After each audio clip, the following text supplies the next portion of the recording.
I am scared to death. I'm scared to stand up here. I'm scared to talk to people. I am scared to mess up, and I am scared to fail.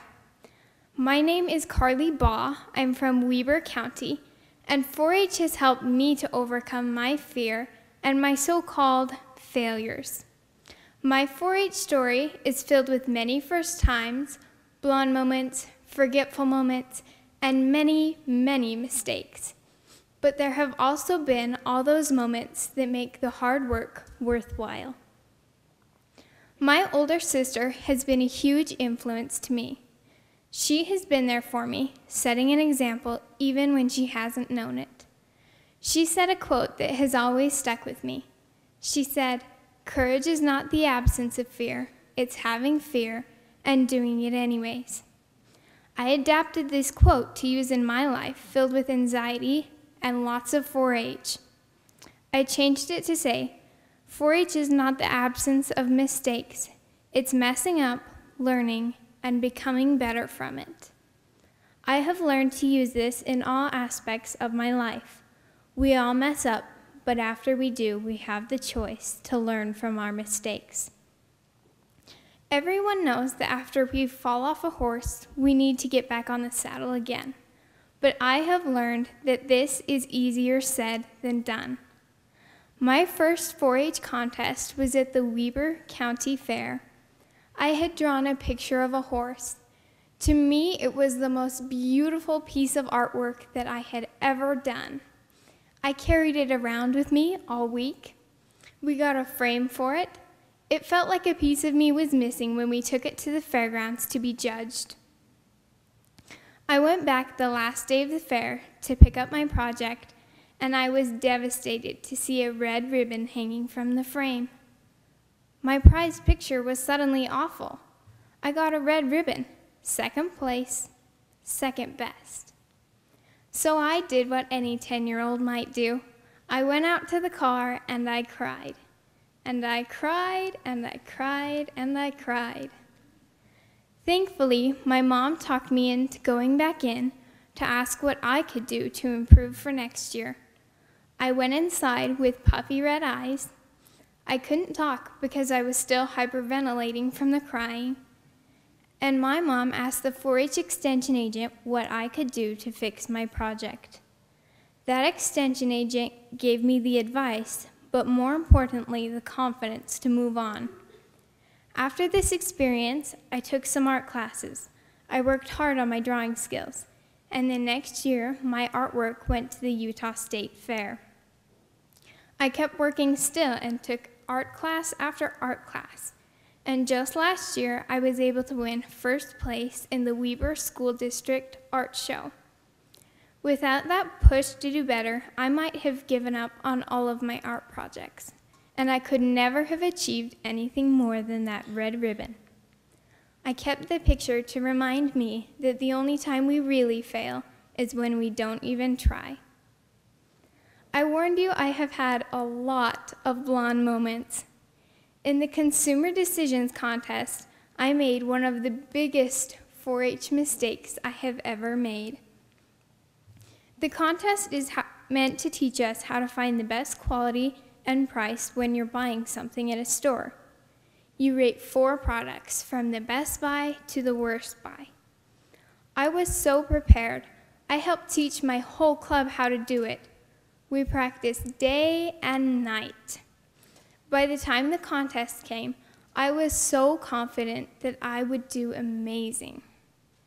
Have you ever heard of dyslexia? I really wish I could use that excuse sometimes. During the contest, we had a piece of scratch paper to write down all of our answers on. So I wrote my answers on that piece of scratch paper and then transferred them to an answer sheet to make it look nice. As I was transferring it, I did every problem exactly right, but they were listed backwards, from the worst buy to the best buy. I stood there to get my picture taken with everyone in my club who got a blue ribbon, and I was the only one who did not so great. From this, I learned to look back and laugh at our mistakes because we have learned so much since then. The very next year, I decided to do the impromptu public speaking contest. I have become a lot better at last minute since then. My friends even know me as Queen of Everything Last Minute. I was giving a speech on what the 4-H program helps me with in my daily life. I had a really awesome speech going until I started talking about the things I could do because of 4-H. I said, 4-H has taught me to do a lot of things my older brother who wasn't in 4-H can't do. He makes a lot of ramen noodles for lunch. But since I'm in 4-H, I can make other things like grilled cheese sandwiches. After that, I felt so embarrassed. What was I saying? I can make so many amazing things because of 4-H. Why on earth did I say grilled cheese sandwiches? From this experience, I learned to brush off the mistakes that I make. Fortunately, most people don't remember them, so I can move on, improve, and really amaze them next time. This past year, I decided to apply for state ambassador. It was more work than I ever thought it would be. It was hard for me to finish a 3-month project. It was hard to go to interviews and finish presentation after presentation. I didn't think I would make a single friend there. But I was wrong again, and I met so many people there that work just as hard, some even harder than I do. Everyone became friends working together to reach the same goal. When our interviews were over, I was sad to go home and anxious to find out the results of that process I had worked so hard on. I waited, and the new ambassadors were posted online, and I was devastated again to see that my name wasn't on there. Even though I knew I shouldn't, and even though Craig said not to, I promised myself that I would never do another 4-H activity again. I told myself I'm not going to state contests, I'm not doing a county contest, I'm not going to teen council, I'm not even going to wear my 4-H t-shirt.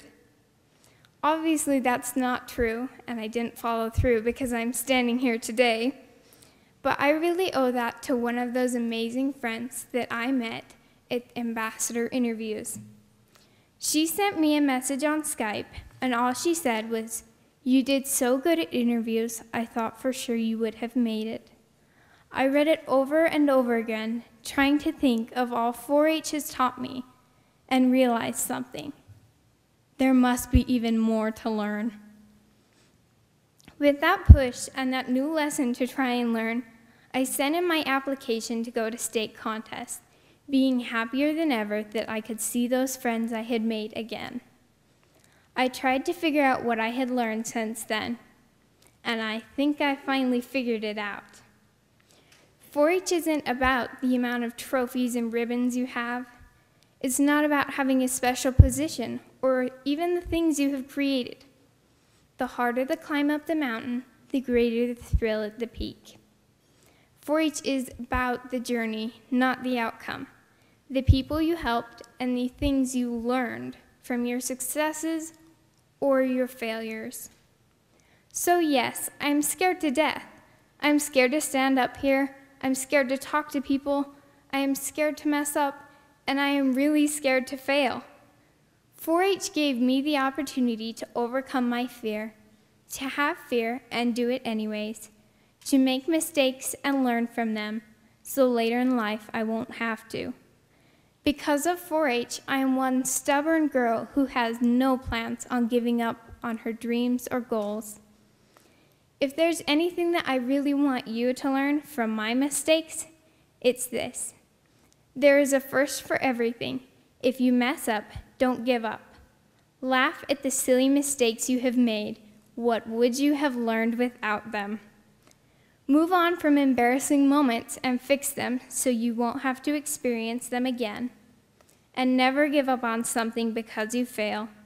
If you were the best you could be, you have already won the greatest prize of all. As for everything else I have learned and will continue to learn because of 4-H, I will have to keep you posted. But I know that 4-H will always be there in my life to teach me valuable lessons that last a lifetime. Thank you.